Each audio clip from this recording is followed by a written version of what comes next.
Oke, mungkin kenalan dulu. Nama saya Randy, saya dari Dynamic. Eh, kita, saya istri sama tim, kita ada di Dynamic yang NDG, mungkin pernah dengar Next Dynamic Generation. Waktu itu Karen pernah sharing situ sih. Jadi sekarang dipisahin kan, ada dua, yang under 37 sama yang senior. Oke. Nah, oke, makasih.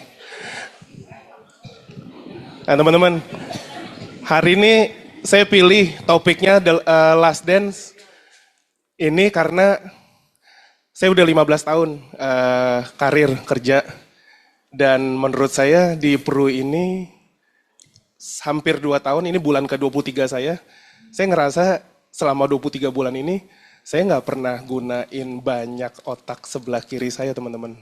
Jadi saya banyak, kalau kita harus jalan misalnya pakai otak kiri, mulai dari sini mau ambil botol minum, oke. Ini pakai otak kiri, logika harus nyampe. Nah, tapi selama di Prudential, saya banyak gunain otak sebelah kanan saya. Jadi mau ketemu orang, mau dansa, jadi saya nggak mikirin kalau ini tuh berat harus jalan. Jadi saya enjoy. Makanya pas mulai mungkin promosi tahun lalu Januari 2025 di AAB, mulai pada nanya, Ren kok bisa gini, Ren kok bisa gitu. Awalnya saya juga mikir, kayaknya saya ngelakuin hal-hal simple aja, nggak ada yang spesial sama sekali. Ya tapi karena saya harus jelasin ke audiens, ada polanya, ada patternnya yang bisa ditiru, ya jadi makanya saya akhirnya analisa sendiri. Dan menurut saya ini.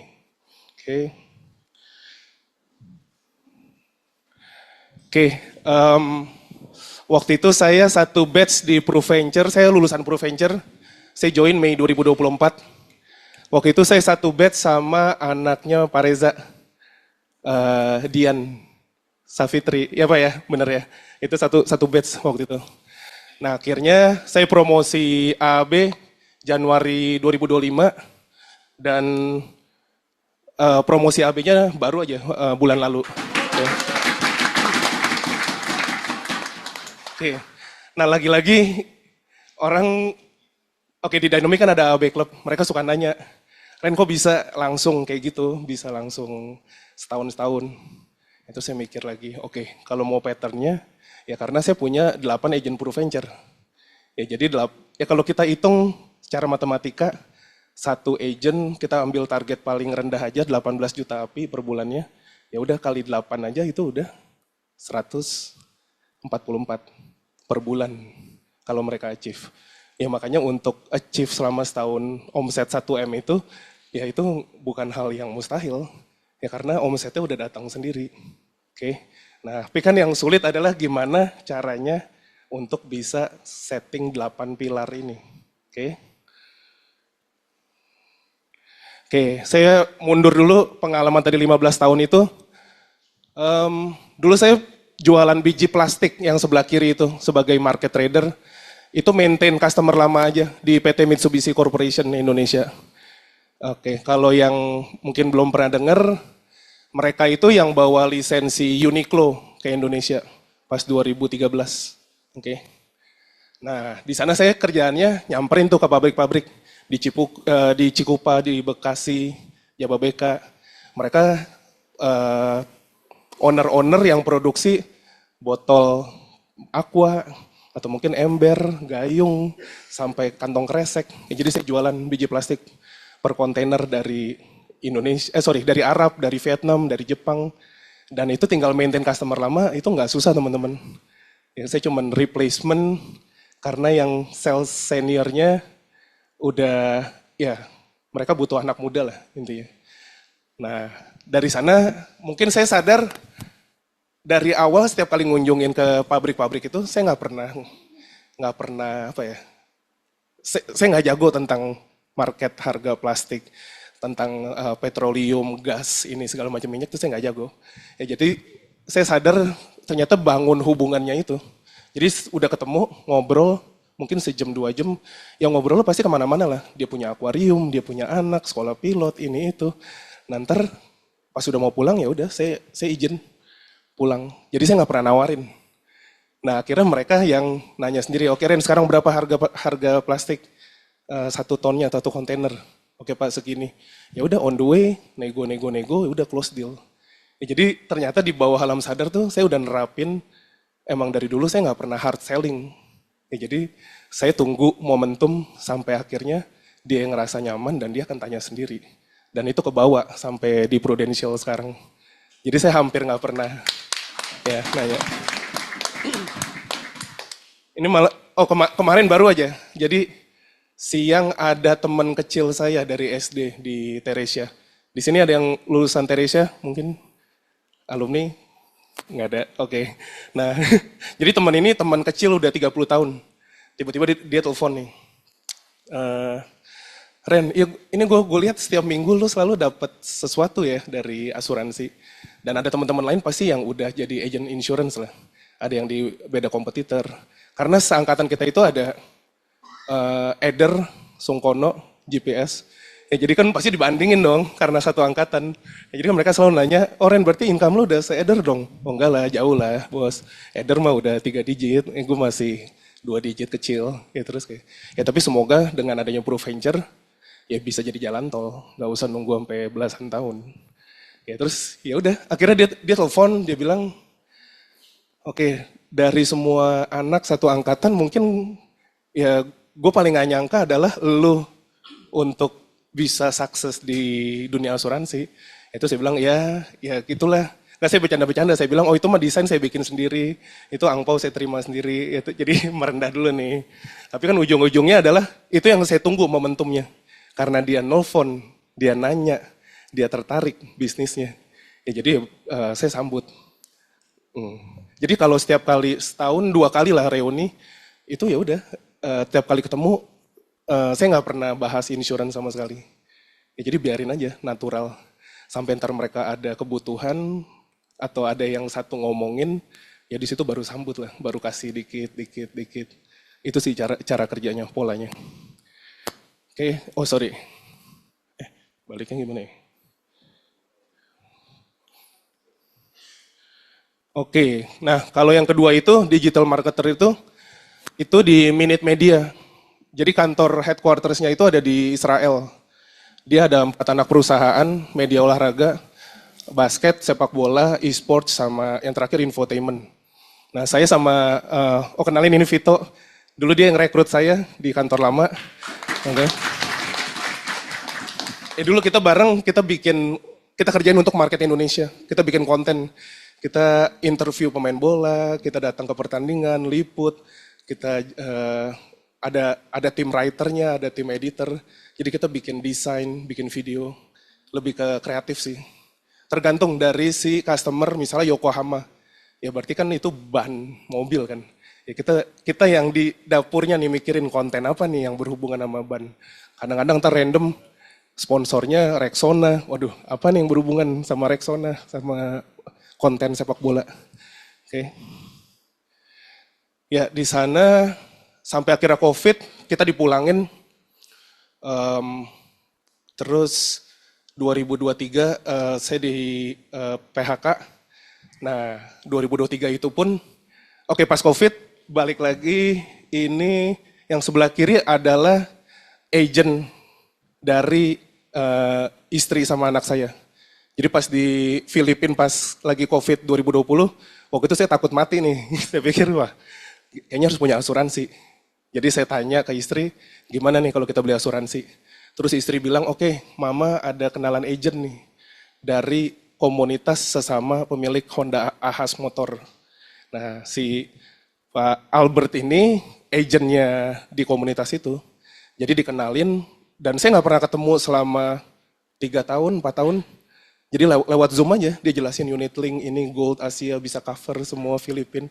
Dan waktu itu ya saya iya aja sebagai nasabah, yang penting saya tahu kalau masuk rumah sakit di cover. Nah habis itu 2023 balik, pas lagi di Jakarta, dia bilang repricing.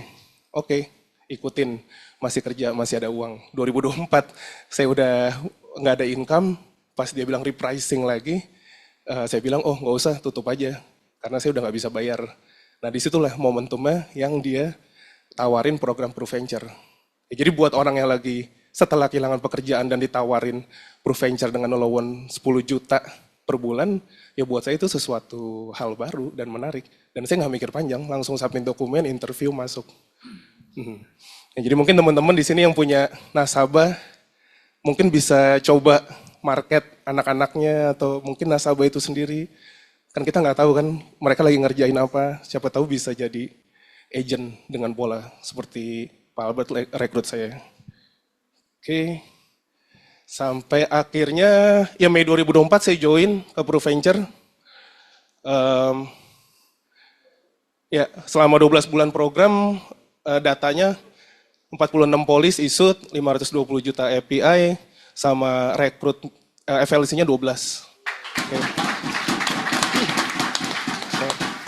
Nah teman-teman, kalau ngomongin rekrut 12 ini, dulu saya nggak tahu benchmarknya tuh harus berapa, harus kayak gimana.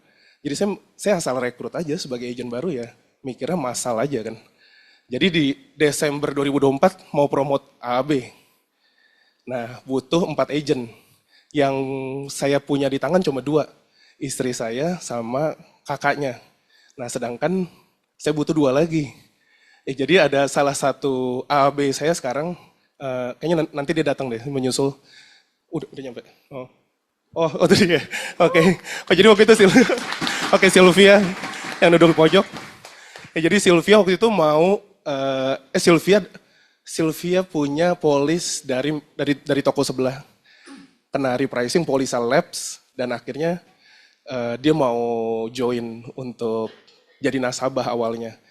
Tapi karena saya lagi butuh 2 NA lagi, ya saya langsung tawarin. Oke nih ke suaminya. Suaminya jadi temannya saya sama Eder satu angkatan nih. Jadi saya bilang, oke, Kel mau nggak? Lo jadi agent aja langsung. Jadi ntar bisa dapat cashback kan. Itu oke boleh. Nah pas Sylvia ngerjain November AAJI-ASI-nya, dan itu dia kerjain sendiri dan nilainya 93, 97. Nah di situ saya baru mulai kebuka mata saya, oh ternyata teman main saya yang selama 20 tahun ini ternyata pinter ya. Dan ini potensi bagus ya. Ya kan dari SMA kan cuma hahaha doang kan, jadi kita nggak tahu nih. Ya terus ya udah Desember, sempat Sylvia bilang oke Ren nanti dulu uangnya mau dipakai untuk liburan jalan-jalan ke luar negeri. Wah dalam hati saya, wah gimana nih cari FLC-nya. Nah karena Sylvia can postpone jadi NAA, ya akhirnya saya di situ insecure, nyari sebanyak-banyaknya, kontakin teman-teman, dan pas di Januari ya udah dapat 4 NAA dan 12 ini. Ya jadi nggak ada plan untuk rekrut 12 gitu. Nah di selama 2025 ini saya cuma punya pola pikir ngapain saya nambah FLC lagi, dan saya pun leader baru, AAB baru, newbie yang belum bisa maintain tim di Januari 2025. Ya dan saya tahu, saya rasain program ProVenture seperti apa. Ya jadi saya maksimalin dari 12 FLC ini sebanyak-banyaknya bisa masuk ke ProVenture. Ya jadi makanya setiap 2 bulan saya jedain Januari, Maret, Mei, Juli, September, November, sekarang Januari lagi, itu masukin terus satu.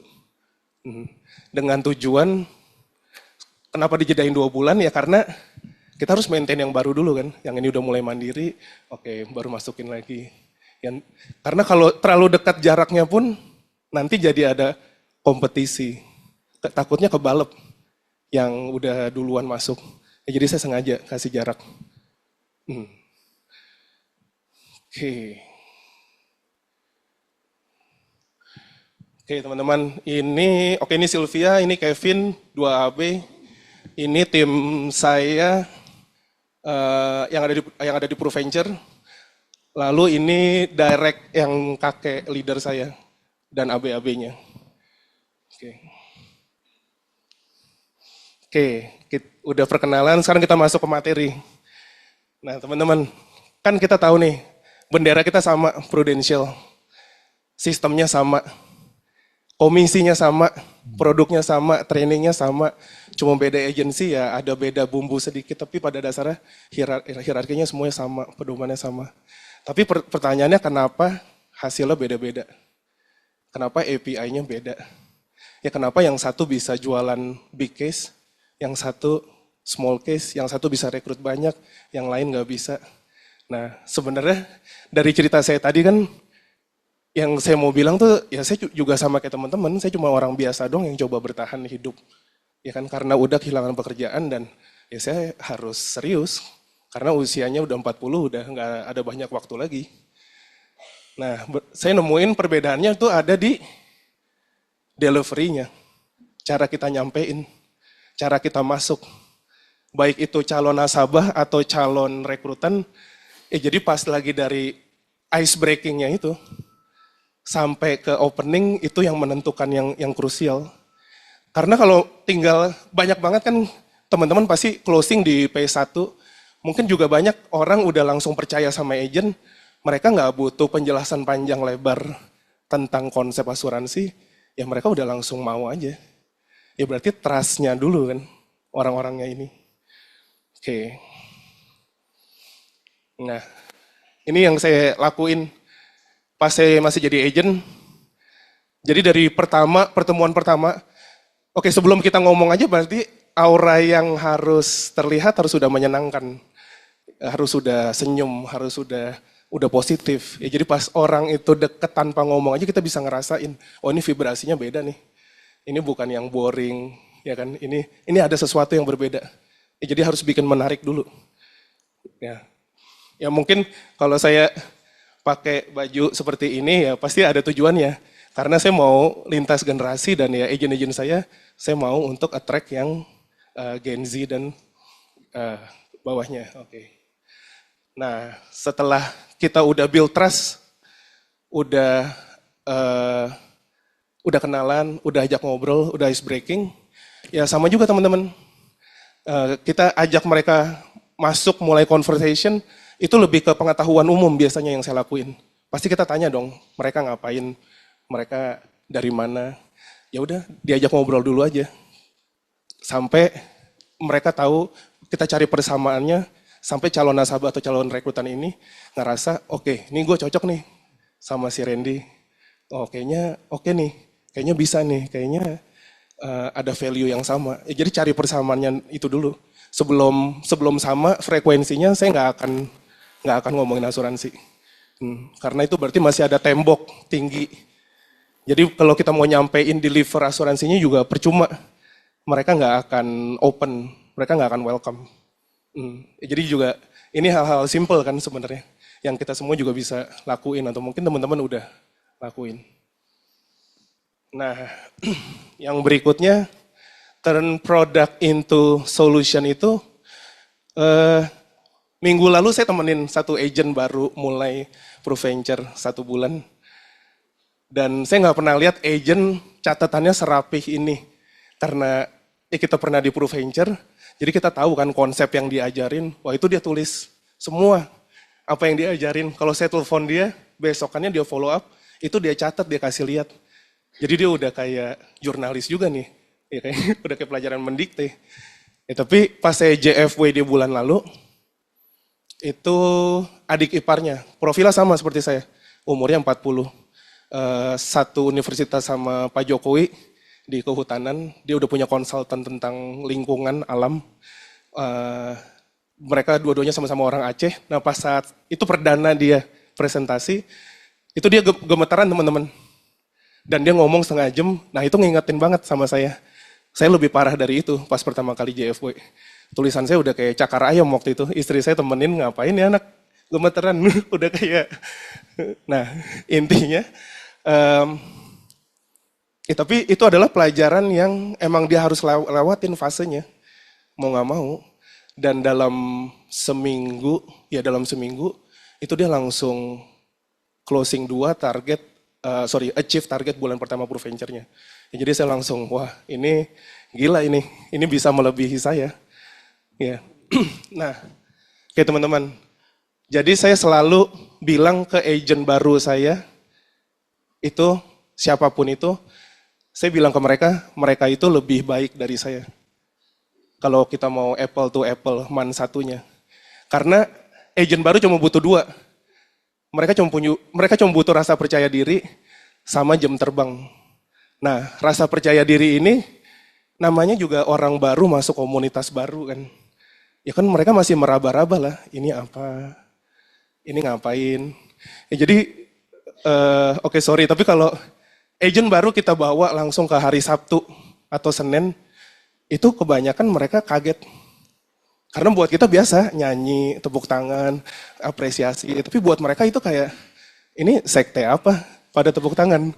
Ya, jadi mereka mereka rada culture shock. Nah, tugas kita sebagai leader perekrut ya kita harus netralisasiin dulu temperaturnya.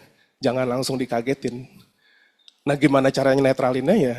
Kita datang kalau perlu ke kandang mereka.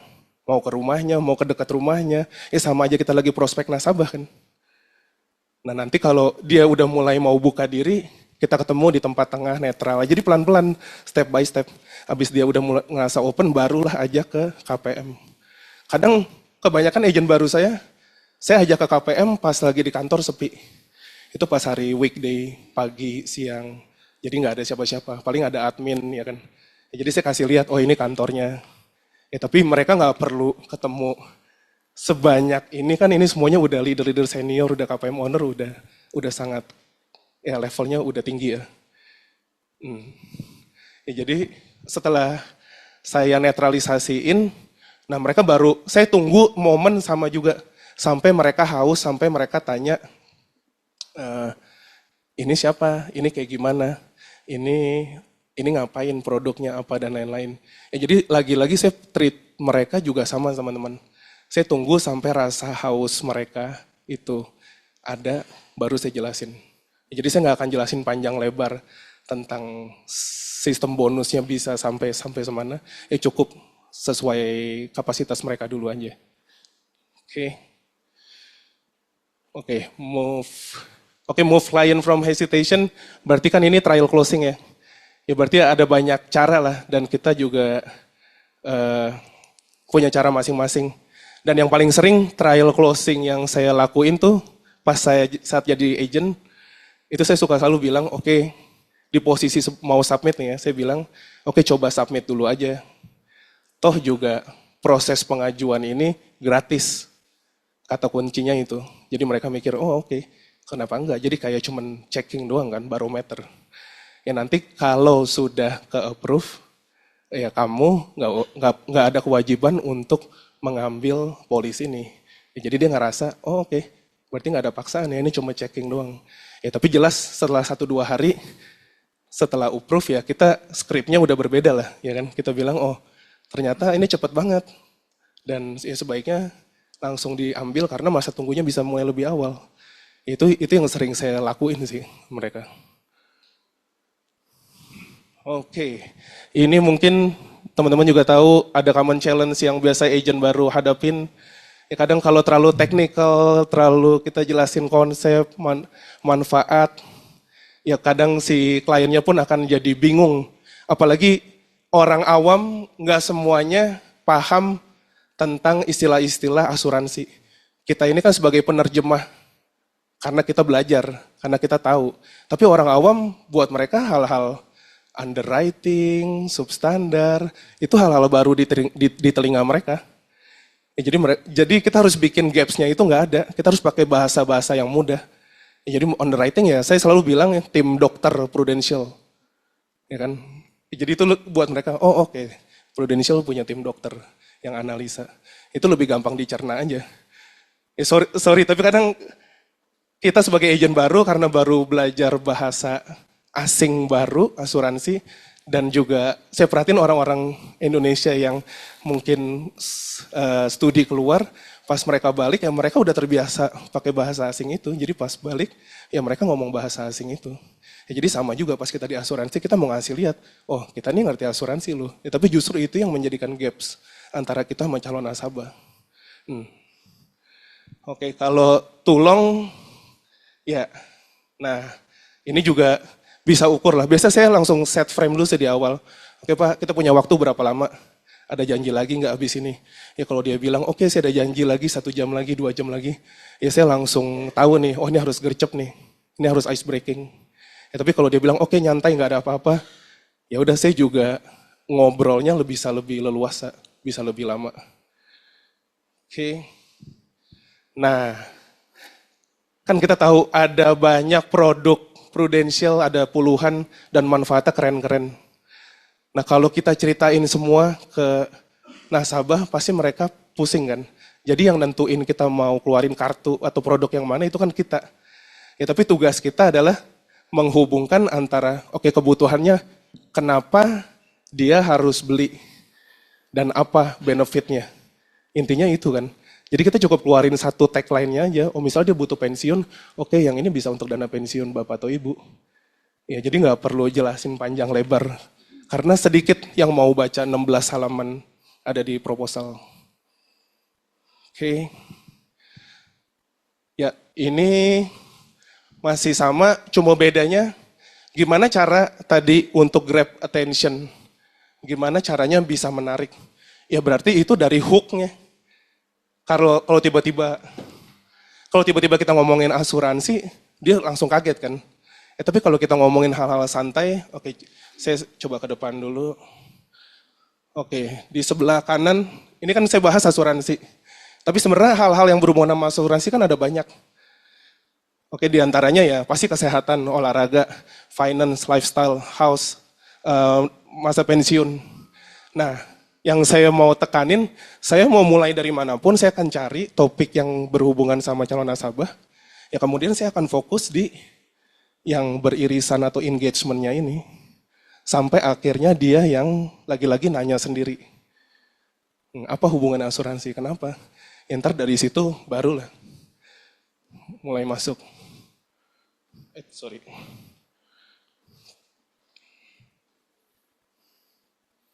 Nah, yang kedua, empati. Siapa yang tahu apa bedanya empati sama simpati?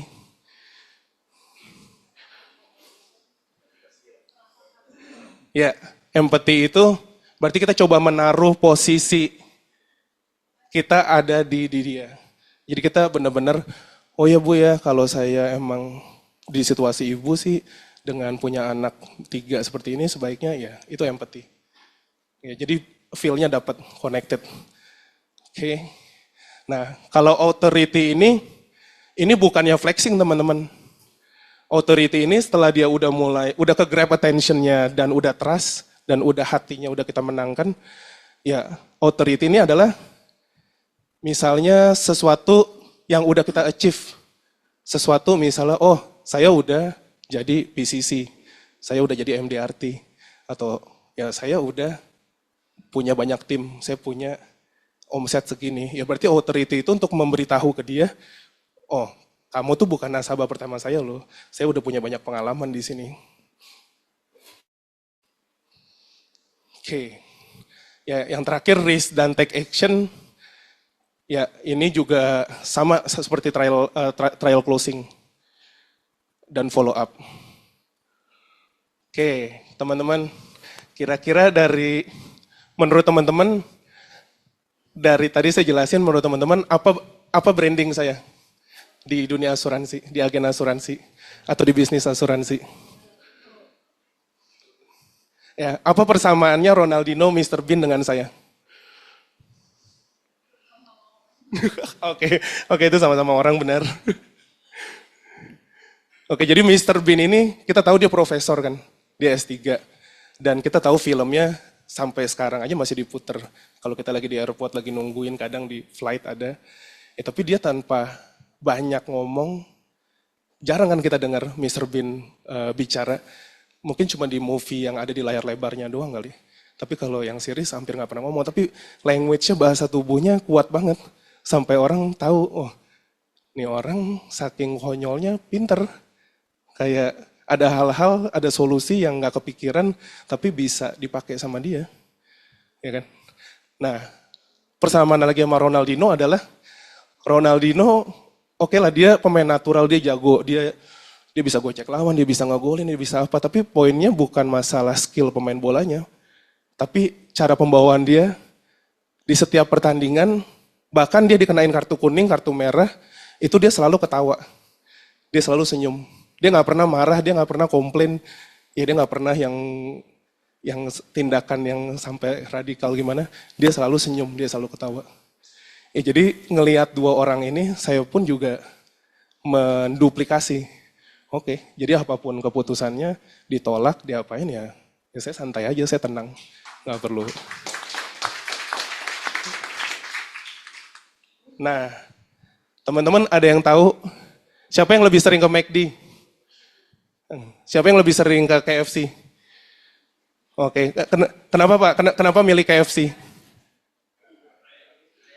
Ayamnya. Ayamnya lebih enakan mana? McD. Awe, awe. Awe, bisa tambahin. Awe lebih enak. Oh, ya udah. Ya udah abis ini kita pesan deh ya. Oh sorry, ini lagi bulan puasa. Saya nggak maksud ya teman-teman. Ini cuma awalnya mau ngomongin branding. Oke. Nah apa bedanya? Apa beda feel-nya masuk ke restoran McD sama KFC? Baunya, harumnya? Ya. Ya feel-nya pas dari depan aja udah kelihatan tuh.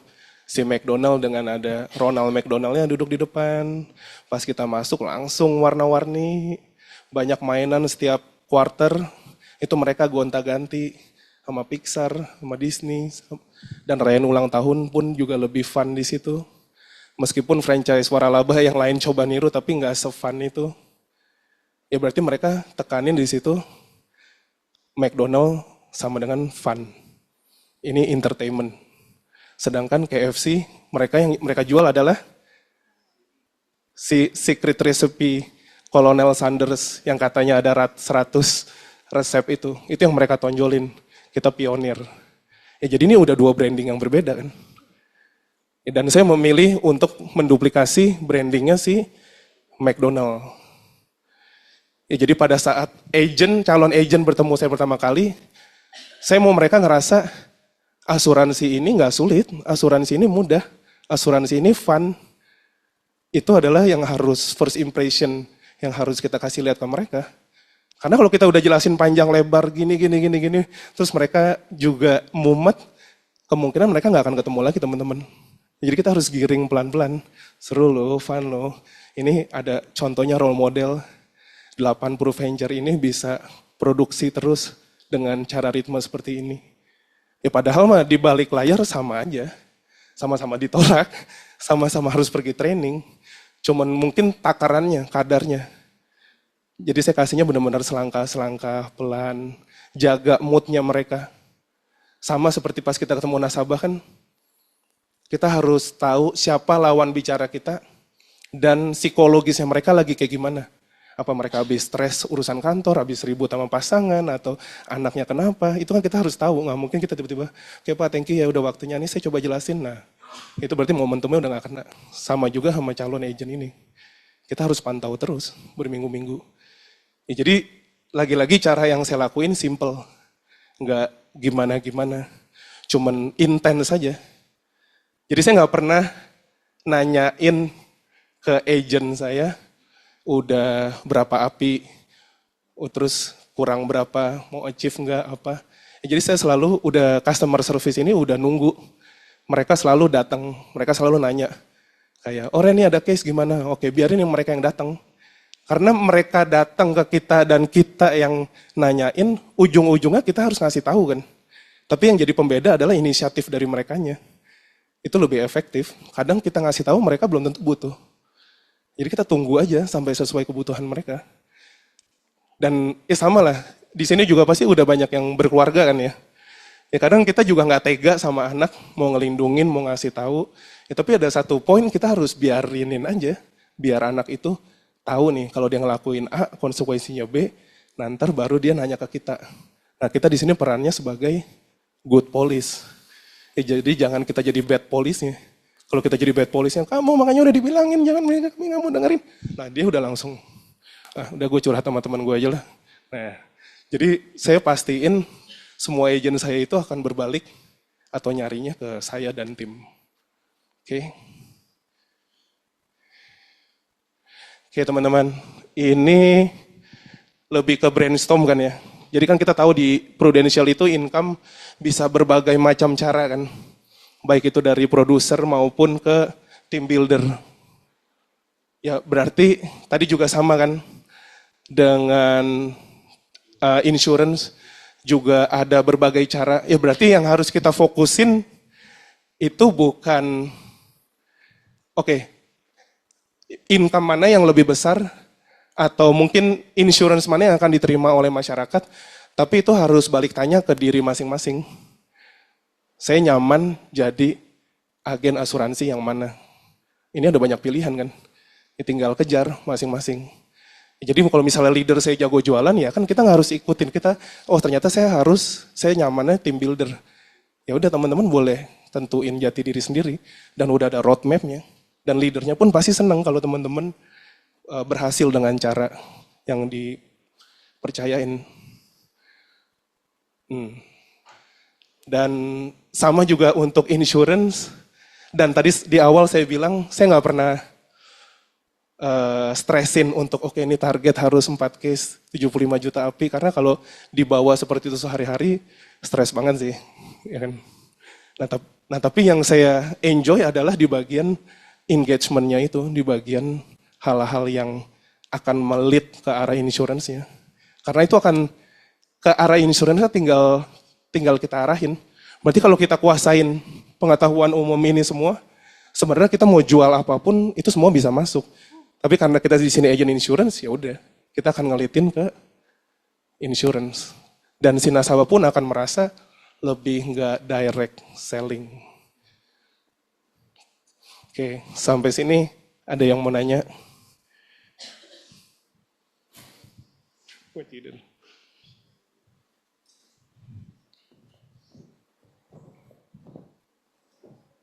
Oke, kalau nggak ada pertanyaan, saya boleh. Oke. Oke, Pak. Terima kasih, singkat saja. Tadi aku tertarik banget sama yang Koko bilang melalui your daily experience. Aku mau nanya begini, Koko. Over time pasti kan Koko juga sudah punya pengalaman kalau Koko sedang rekrut orang atau ada calon nasabah. Ini kira-kira orangnya cocok yang mana? Saya mau weigh in-nya itu bagaimana? Apakah bisa sharing sedikit bagaimana Koko mendetek atau merasakan vibes dari orang tersebut? Terima kasih. Vibes ya? Yes. Vibes. Kayak jujur pas di 2024 itu masalah. Nggak ada seleksi, nggak ada kriteria karena tadi urgency untuk A, B. Nah tapi mulailah di semester 2 2025, oh dengan agent yang punya, dan ya beda-beda kan perilakunya. Ya dari situ udah mulai lah tahu dan oke, saya mau cari orang yang seperti apa. Lagi-lagi teman-teman tahu karakter mistik di X-Men nggak sih? Warnanya apa? Ya, jadi kalau tadi ditanya gimana cara detect vibes-nya, itu saya kerjanya sama seperti mistik. Jadi kalau dia lawannya warna kuning, ya saya jadi kuning. Dia warna biru, ya saya jadi biru. Ya, jadi sama juga dengan yang sebelah kanan. Dia sukanya ngomongin makanan, ya saya akan ngomongin makanan. Dia sukanya properti, saham, ya saya akan ngomongin itu. Ya, jadi saya akan mirroring, saya akan ikutin. Karena orang suka bahas tentang dirinya sendiri, bukan dengerin tentang orang lain. Ya, jadi saya mau bikin dia ngerasa nyaman dengan saya yang bertanya, saya yang masuk ke circle atau ke hidupnya dia, ke vibes-nya dia. Ya begitu dia udah ngerasa nyaman, ya udah kita mulai pelan-pelan. Intinya caranya berteman. Nah, mindset yang saya selalu tanamin itu nomor 1, tiap kali ketemu orang, berarti potensialnya pertama untuk jadi nasabah dulu kan. Apalagi ada target. Nah nomor 2 itu berarti untuk rekrut. Yang nomor 3 afiliator itu yang cuapers. Ya, jadi sebelum dia say no, jadi maksud saya saya nggak pernah, oke ini kayaknya saya mau closingin dia produk ini, apinya segini, ya udah berarti antara yes atau no dong. Ya, tapi saya selalu filter dulu. Kalau bisa jadi nasabah-nasabah, nggak bisa rekrut, nggak bisa ya jadi cuaper, afiliator itu part time, dia mau tetap jalanin kerjaannya full time silakan. Tapi kita kasih tahu ini cukup posting konten. Ya terakhir kalau nggak bisa ya udah jaga aja maintain. Ya, jadi lagi-lagi di tag dia punya vibes-nya itu, ya tadi di awal, dia ini sukanya apa. Sama tanpa tanpa 4 possibility ini, kita pun setiap ketemu orang sebenarnya udah ngelakuin hal itu kan. Ya, jadi tinggal dibikin natural aja, kayak oke ini berarti orang ini emang beneran mau berteman nih. Jadi saya tuh seolah-olah eh, saya nggak mau bahas tentang asuransi. Jadi saya mau ketemu dia emang karena mau berteman. Ya, jadi kalau zaman dulu diajakin ayah saya, oke yuk temenin kondangan, ngelayat, itu pasti saya kayak, aduh, males nih, ntar lama nih ngobrolnya apa. Ya tapi sekarang seneng banget, karena begitu maju kenalan, ntar mereka akan tanya dong, oh sekarang ngapain? Ya saya pun jawabnya kayak, oh Prudential. Ya tinggal cara jawab kita aja kan, seberapa nyaman, seberapa pede, seberapa tenang, itu orang akan menilai. Ya kalau dia udah mulai bisik-bisik kayak, ya kita cuekin aja, santai aja. Yang penting adalah bukan closing, tapi gimana orang-orang berpikir asuransi sama dengan Randy. Ya kan? Itu yang paling penting. Karena pas dia ada kebutuhan, dia akan keinget, algoritmanya kena, dia akan ngontek. Jadi saya nggak menutup kemungkinan dari salah satu ini. Open. Oke. Kira-kira menjawab nggak Pak? Oke, thank you. Nah, teman-teman, ini saya mau izin, ini skrip yang saya pakai mungkin 6 bulan terakhir untuk rekrut calon agent baru.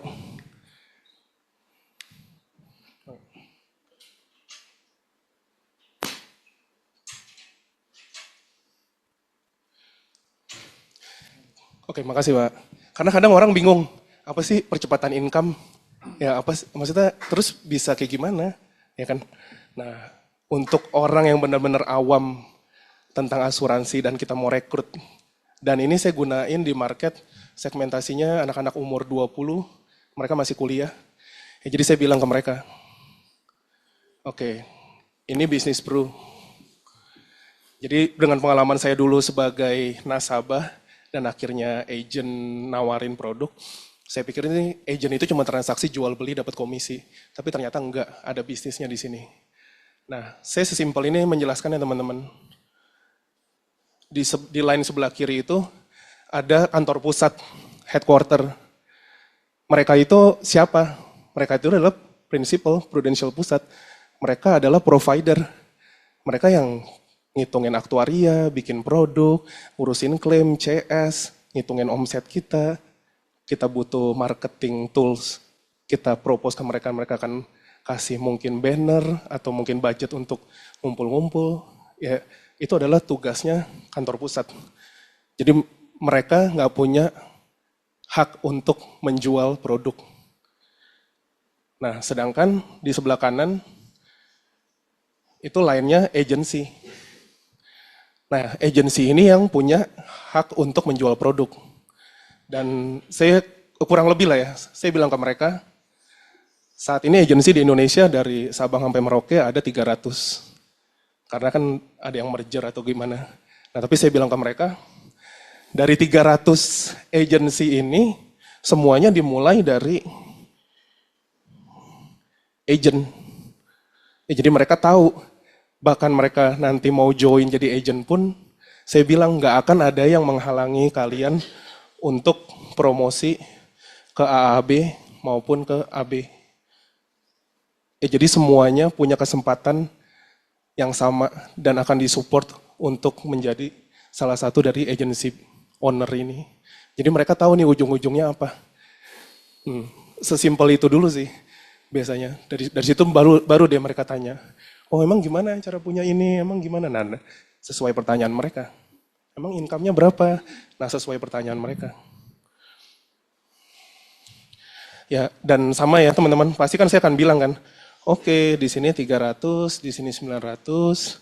Ya kalau kita mau jelasin, tapi biasa pertemuan pertama saya nggak akan jelaskan tentang AB abadi dan gimana royalti, karena itu lumayan hal baru kan. Yang saya jelasin lagi-lagi hal-hal simple. Nomor satu benefitnya, kita tahu benefit itu perlu itu kita ngomong percepatan income.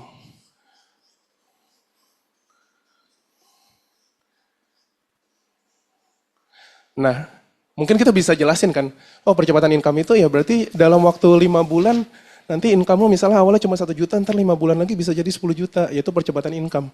Ya tapi yang namanya, kita paham, kita agen asuransi, kita ngejalanin, tapi mereka nggak paham gimana caranya komisi itu bisa beranak pinak. Ya, jadi saya kasih contoh. Oke, misalnya ini di 2026.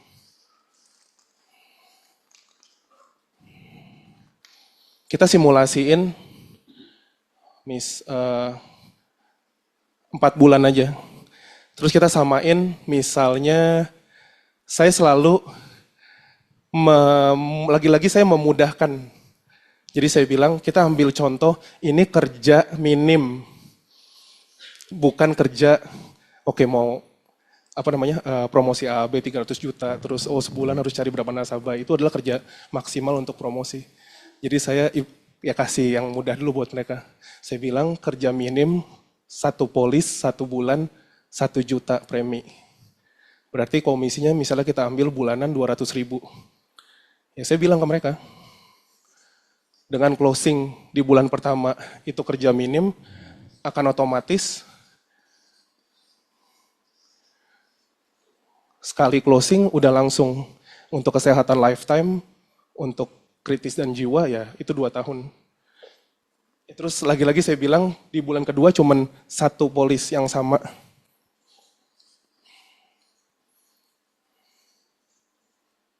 Di bulan ketiga dan seterusnya juga dengan perhitungan 1 polis yang sama.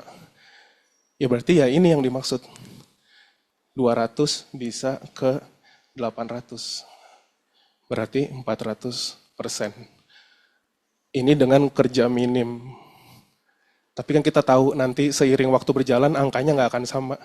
Tergantung frekuensi dan mereka mau closing ini berapa. Ya, jadi buat mereka ini lebih mudah dicerna. Oke, ini make sense nih. 1 bulan cuma 1. Yang penting kan kita bangun ritmenya dulu kan. Habitnya dulu kan. 1. Begitu mereka udah pede, baru kita mulai. Ntar mereka akan cari sendiri, mereka akan tanya sendiri. Mereka akan tambah sendiri, mereka akan pasti semuanya mau income yang lebih kan. Jadi otomatis, jadi kita nggak perlu ayo masih kurang nih, ayo kurang apa lagi, mana aktivitasnya buku. Nah itu jadi mereka ngerasa terpojok, mereka ngerasa wah, aduh, ntar ditanyain lagi nih ketemu. Oke mendingan, nah. Oke balik, ini percepatan income. Yang nomor 2 kita tahu, ini bisa diwarisin.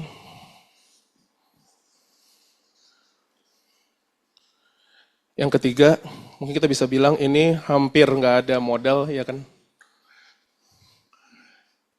Mungkin kita bisa jelasin ada komunitas dan lain-lain, tapi yang paling inti adalah ini dulu 3 ini. Kita mau tahu dia ada di segmentasi yang mana yang prioritas buat dia. Kalau mereka bilang, oke, kayaknya saya lebih ke ini deh, karena saya udah punya keluarga.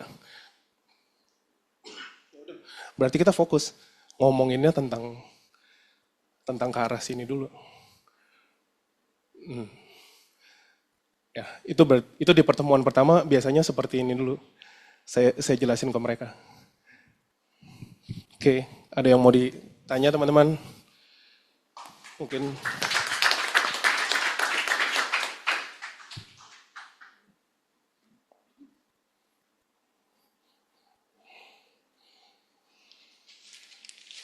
Sorry.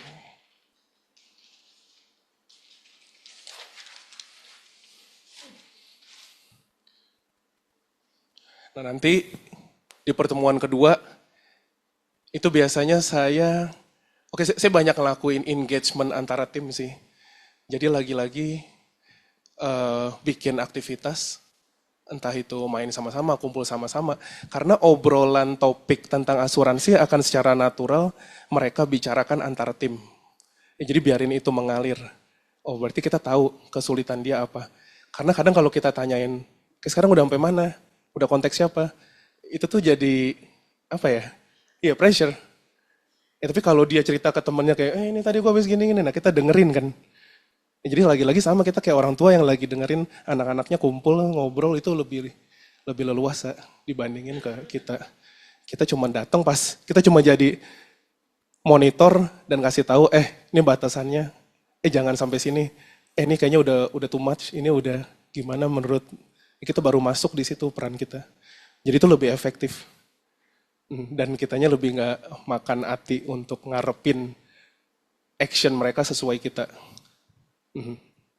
Itu sih yang saya terapin di tahun lalu.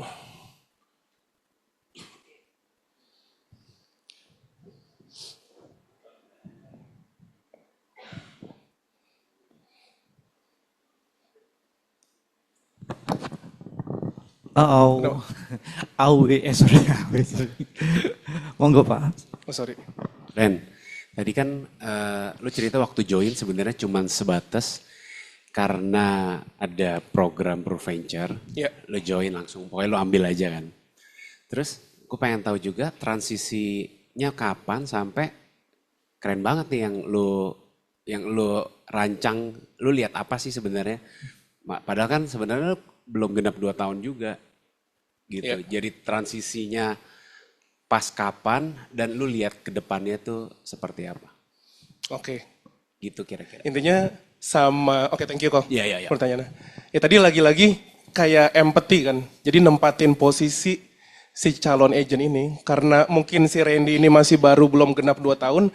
Ya jadi masih fresh banget ingatan pas baru di prospek jadi calon agent baru.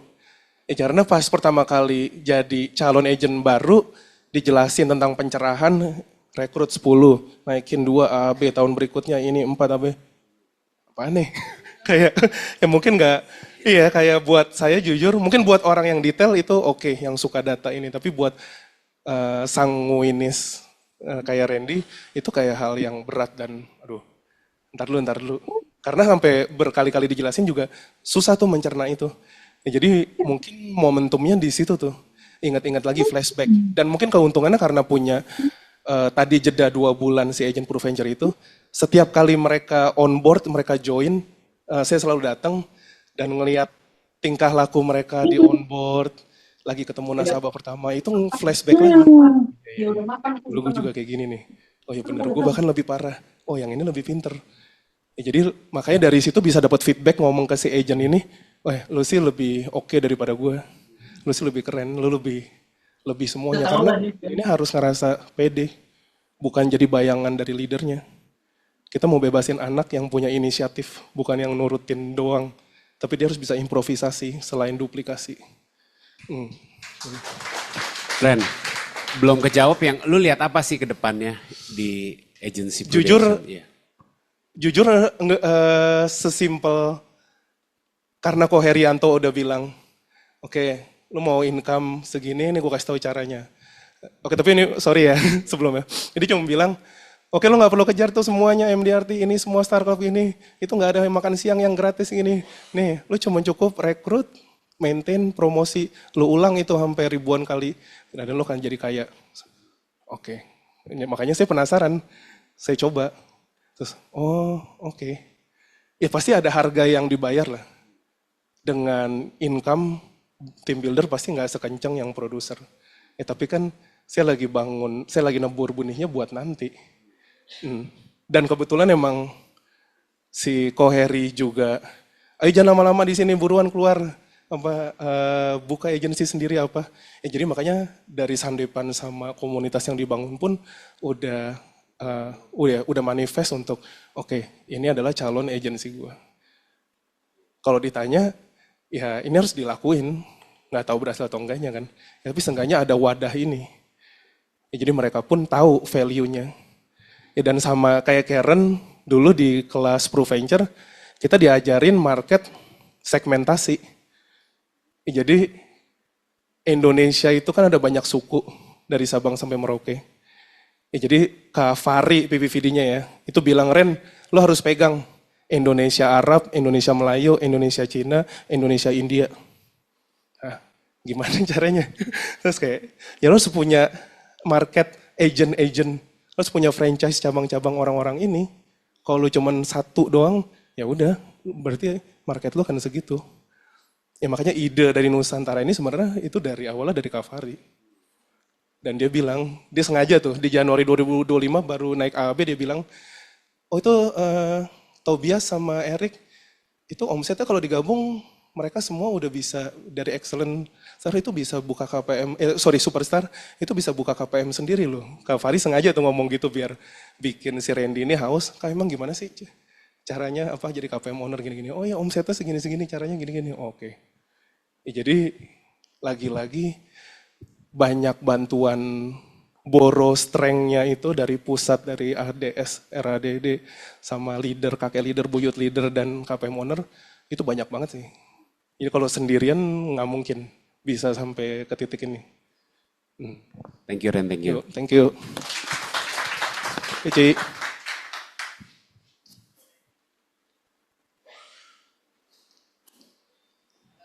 Hai. Keren banget ya Ren. Thank you. Thank you udah berbagi di sini. Nyambung pertanyaan Aau tadi. Oke. Kamu kan baru 2 tahun di sini. Boleh nggak ceritain ke kita nih, yang mungkin udah ada yang 10 tahun, 20 tahun di sini. Seyakin apa kamu dengan Prudential dan apa yang kamu lihat dalam 2 tahun ini? Thank you. Oke. Sesuai, thank you pertanyaannya. Sesuai judul dan tadi saya bilang kan, ya karena udah ngerasain kerja, udah cobain bisnis konven, ya jadi nggak mau lagi cobain. Karena Prudent ini udah paling gampang, udah paling enak, udah paling fair, udah paling kelihatan. Yang tadi sesuai jenjang yang kalau kita pilih mau jadi COT, oh ya udah, income-nya segini. Mau jadi COT berapa tahun? 10 tahun, 20 tahun, ya udah segini. Itu udah pilihan masing-masing. Nah, kalau ditanya seberapa yakin, karena mindset-nya gini Ci, lebih ke kadang ngerasa enak banget, terlalu enak. Karena kalau balik ke kerjaan, kalau udah ngerasain di luar kayak apa, di Prudent itu gampang banget untuk dijalanin. Karena di sini kan bisnis franchise masing-masing kan, kita yang nentuin. Nah, mindsetnya lebih gini Ci. Oke, sekarang ada leader-leader senior, ada KPM owner, ada teman-teman, ada pusat, kita udah kenal, ada Pro Venture. Tapi kan semuanya itu nggak abadi. Semuanya itu ada waktunya, ada masanya bener ya. Mungkin aja setelah Pro Builder rilis, orang fokusnya ke Pro Builder. Udah nggak ke Pro Venture lagi. Ya, dan KPM owner saking menggebu-gebu dan overpowernya, itu jadi bikin si Randy ini mikir, wah bisnis ini apa jadinya kalau nggak ada Koheri. Ya berarti si Randy ini nobody kalau nggak ada yang support. Ya, jadi sebelum kita tahu Koheri pensiun atau nanti dengan berbagai alasan dia memutuskan untuk nggak lanjutin, ya berarti saya harus kejar. Karena kalau enggak, ya si komunitas Nusantara ini ntar nggak akan hidup, nggak akan bisa mandiri juga. Kalau ditanya seberapa yakin sih, saya yakin dalam beberapa tahun itu akan terjadi sih. Tinggal pertahanin polanya aja. Pola. Thank you Ren. Ya, silakan. Ya, kan rekrut. Ren, Ya, kok. thank you ya. Ya. Mungkin lebih ke teknis juga karena kan kita terutama gue itu lagi sering rekrut tapi dari LinkedIn gitu. Nah kalau Randy sendiri kan baru 2 tahun nih, hampir 2 tahun. Itu rekrutnya lebih ke teman-teman semua, teman-teman sendiri ring 1, ring 2 atau ada dari luar. Satu kedua, kalau pas ceritain tentang Pro Venture ini kan ada syarat yang mesti dipenuhi. Nah, terus hooknya apa tuh supaya dia jadi memang ya udah gue pilih ini misalnya dia masih kerja atau memang dia nggak kerja, oh ya udah gue coba aja. Dari segi allowance kan juga biasanya yang karyawan tuh ngelihatnya kalau masih gue turunin segala macem gitu. Ya gitu sih, thank you ya. Oke, thank you kok. Ya pasti yang namanya orang lagi full time di kantor udah dapetin gaji fix tiap bulan susah lah buat mereka lepasin. Dan ada nih, ada yang udah fix income-nya 2 digit gede. Itu gimana cara, tapi seberapa besar income atau ada di kuadran manapun, gimana pun mereka orang yang punya TOD dan yang punya interest, yang punya hobi. Ya kan? Jadi lagi-lagi masuknya dari situ kok. Nah kalau nanyain dengan cara yang Randy pakai itu nggak pernah maksain ya. Jadi lagi-lagi jelasin pusat punya program apa sih selain ProVenture? Mereka punya Rising Star, ya kan? Jadi kita bilang kan Rising Star itu 6 bulan. Terus kalau udah qualified 4 bulan achieve, mereka bisa apply untuk ProVenture. Ya kan? Ya berarti sebenarnya ini bisa jadi bulan dia di ProVenture sampai 12. Jadi biasanya yang saya lakuin, saya jelasin skemanya per bulan, misalnya targetnya berapa apinya, ya kan. Ya terus allowance-nya berapa. Dengan DPV. Nah nanti, jadi saya ngasih tahu, oke nih di bulan pertama ngerjain segini, income-nya segini, kita hitungin dengan 15-30 juta api berapa. Ini nggak usah ninggalin kerjaan dulu, tetap bisa karena Zoom meeting seminggu. Dan itu setelah jam kantor, 6:30, jam 7 malam. Nah poinnya berarti setelah dia ngerasain Rising Star ini, oh oke, ini lumayan ya, lama-lama kan mulai kebuka kan. Ya, jadi lagi-lagi biarin dia natural dan inisiatif nanya, emang gimana sih cara kesini, bedanya apa sama ini? Nah, ntar kita baru bridgingin.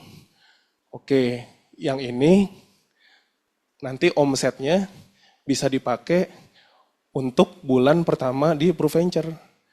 Ya, jadi lagi-lagi kita ngasih tips-tips dan biar jalannya tetap smooth, tapi pasti aja. Ya kalau selagi makin banyak tabungannya berarti ya dia akan makin gampang untuk achieve targetnya. Jadi saya bilang ke mereka, kita nggak perlu kejar targetnya, tapi si target itu yang akan datang sendiri. Karena dari awal habitnya ini udah kebentuk. Jadi yang paling krusial adalah dari tadi presentasi di awal sampai mereka ngejalanin. Nah ngejalanin ini, kadang agent baru, ada puluhan produk Prudential dan semuanya kan manfaatnya beda-beda, keren-keren. Tapi agent baru nggak perlu nguasain banyak-banyak. Jadi saya selalu bilang ke mereka cukup 2 maksimum 3 produk.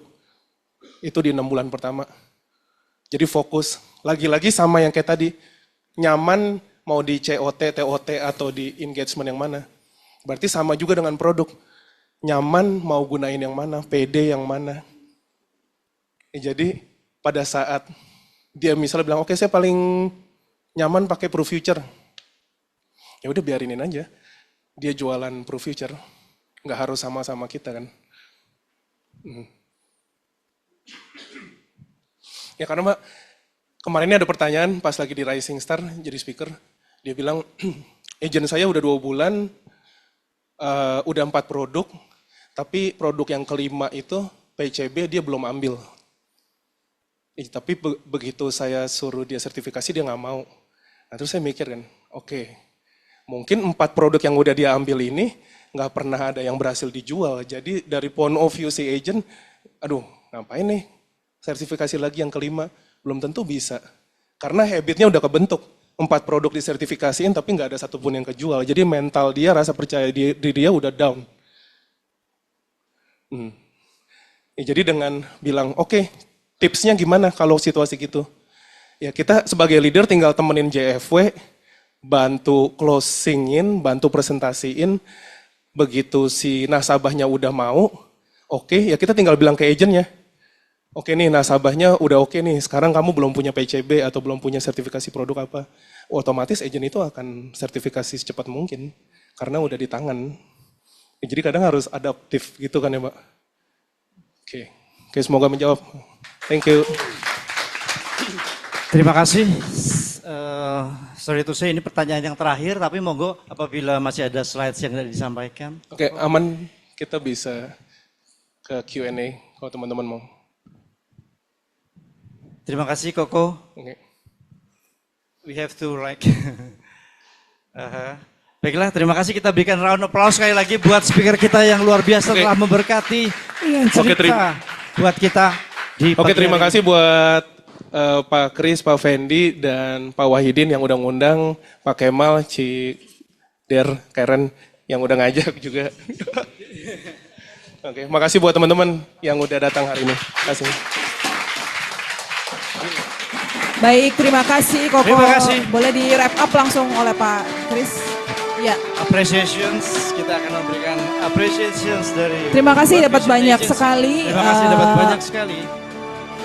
Insight-insight buat kita ya teman-teman ya untuk boleh belajar terus, jangan berhenti untuk belajar karena Prudential adalah bagaimana cara kita menghargai sesama manusia gitu ya. Jadi walaupun kita seorang leader, kita boleh berkomunikasi dengan nice gitu ke agen-agen kita.